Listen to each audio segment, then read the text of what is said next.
विकसित भारत की कल्पना की है तो उस कल्पना के तहत गांव को कहां रखा है, आपके माध्यम से यह देश को मालूम होना चाहिए।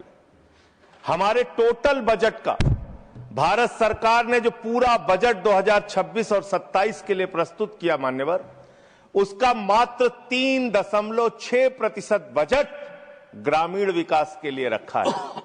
यह स्पष्ट करता है सरकार की मंशा को, यह बताता है कि ग्रामीण विकास के लिए आपकी सोच क्या है, ग्रामीण व्यवस्था को आप कैसे संचालित करना चाहते हैं, कितना विकास वहां पर करना चाहते हैं।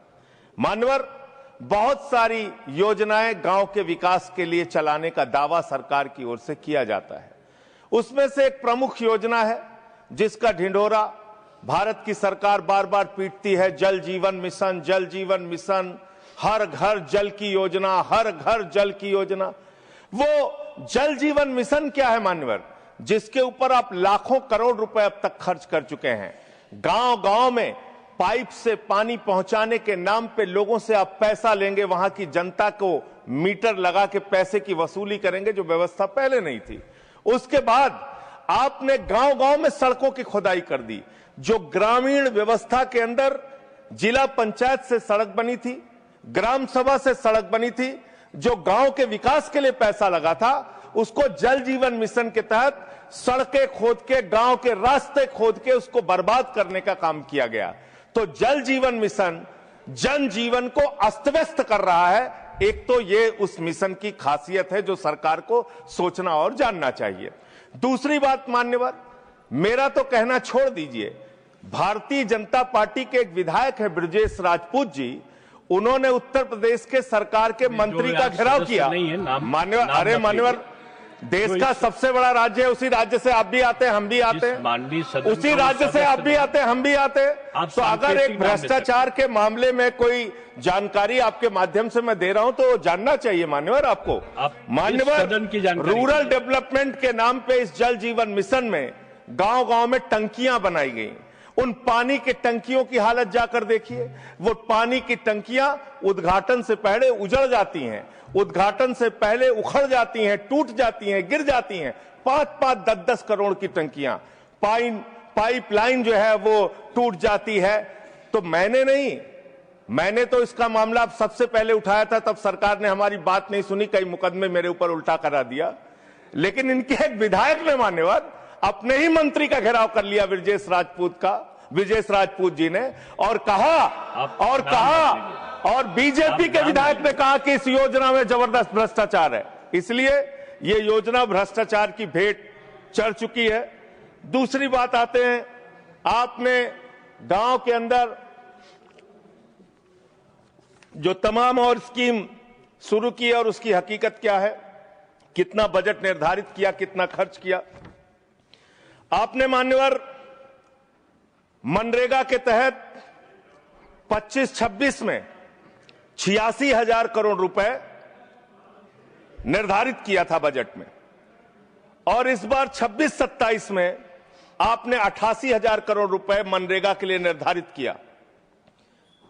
जब आपने 86,000 करोड़ रुपए निर्धारित किया तो आपकी गारंटी थी 100 दिन की। जब आपने 88,000 करोड़ रुपए निर्धारित किया तो आपकी गारंटी है 125 दिन की, और आप कह रहे हैं हम 60% भागीदारी करेंगे। पिछले कई वर्षों से, जब से प्रधानमंत्री नरेंद्र मोदी जी बने हैं इस देश के, और जब से भारतीय जनता पार्टी की सरकार है, मनरेगा की स्कीम में इस सदन के अंदर मैं पूरे जिम्मेदारी से बोलना चाहता हूं, एक भी साल में 50 दिन से ज्यादा आपने रोजगार नहीं दिया। मनरेगा स्कीम को आपने मारने का काम किया, खत्म करने का काम किया, और उसके बाद आपने कह दिया 40% राज्य सरकारों की हिस्सेदारी होगी। जो राज्य सरकारें ज्यादातर घाटे में चल रही हैं, चलिए वो भी आपने कर दिया जो आपको करना था, आपने स्कीम पास कर दी जी राम जी की।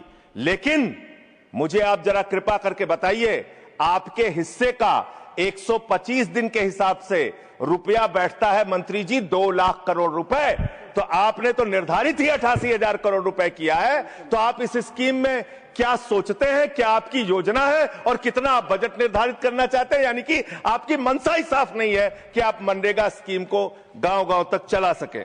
इसके बाद मान्यवर आते हैं, एक मिनट माननीय मंत्री, करना चाहता हूं कि जब मैं बोलूं तब आप सुनने जरूर उपस्थित रहना, बोल के चले मत जाना, एक एक चीज का जवाब दूंगा।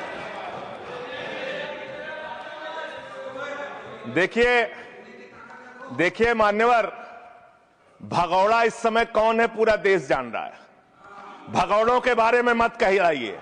देश का प्रधानमंत्री गैस के संकट के इस समय में किस गुफा में छुपा हुआ है, पहले उसको निकाल के लाइए। पहले उसको निकाल के लाइए। प्रधानमंत्री किस गुफा में छुपे हुए हैं? प्रधानमंत्री के बारे में आप हमारे ऊपर टिप्पणी कर रहे हैं, का प्रयोग नहीं करेंगे। आप हमारे ऊपर टिप्पणी कर रहे हैं, ये आप हमारे ऊपर टिप्पणी कर रहे हैं। पूरा देश गैस की लाइनों में खड़ा है, यहाँ पर शामिल प्रधानमंत्री गुफा में छिपे हुए हैं। प्रधानमंत्री को निकाल के लाइए, प्रधानमंत्री को निकाल के लाइए। मुद्दों पे बात नहीं करेंगे। इस्तेमाल किया है, ये शब्द ठीक नहीं है। अरे मान्यवर, आप मेरा समय जा रहा है। मान्यवर महोदय, मान्यवर मेरा समय जा रहा है, कृपया करके समय। जी राम जी पर रात को 1:30 बजे तक मैंने चर्चा सुनी और जब उत्तर देने की बारी आई तो विपक्ष भाग गया था। इसलिए मैं निवेदन कर रहा हूं कि रहना जरूर, एक एक चीज का जवाब दूंगा, एक एक चीज का। दूसरी चीज है, जो भगोड़ा शब्द है उसको उसमें शामिल नहीं करेंगे। जी मान्यवर, बात करते हैं ग्रामीण विकास की आप बात कर रहे हैं। उज्ज्वला स्कीम के तहत 8 से 10 करोड़ सिलेंडर गांव में आपने बांटे हैं और 10 से 11 करोड़ सिलेंडर के कनेक्शन लोगों ने अपने आप से लिए हैं। 21 करोड़ सिलेंडर के कनेक्शन गांवों में हैं। मैं आपके माध्यम से इस सरकार से पूछना चाहता हूं, मध्य एशिया के अंदर जो युद्ध चल रहा है इजराइल और अमेरिका और ईरान के बीच में, आप क्यों इजराइल की चमचागिरी में खड़े हो गए, जिसके कारण से हिंदुस्तान को आज गैस का संकट भुगतना पड़ रहा है। पूरा देश लाइन में खड़ा है, गांव लाइन में खड़ा है, शहर लाइन में खड़ा है, एक एक इलाका लाइन में खड़ा है। होटल बंद हो रहे हैं मान्यवर, मोरवी के अंदर गुजरात में टाइल्स की फैक्ट्रियां बंद हो रही है मान्यवर। आपने क्या हालत की है। आप राज्यों के साथ न्याय नहीं करते, आप ग्रामीण व्यवस्था के साथ न्याय नहीं करते। आपने बनारस के अंदर 4200 एकड़ जमीन वहां के किसानों की जबरन कब्जा की।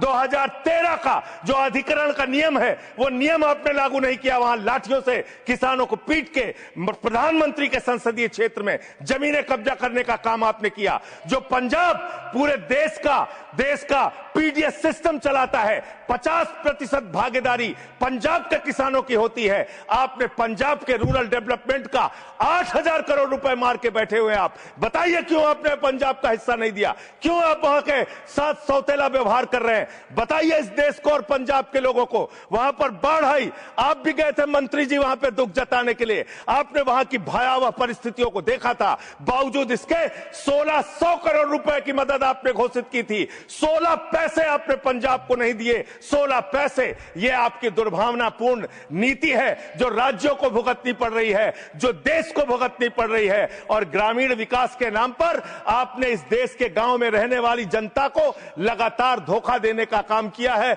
लगातार उनको ठगने का काम किया है। चाहे वो आंगनबाड़ी की स्कीम हो, आंगनबाड़ी की कार्यकर्तियां, हर काम में उनको आप लगा देते हैं, लेकिन आप उनको पैसा देने के नाम पर आपको हंसी आएगी, हंसी आएगी, हंसी आएगी।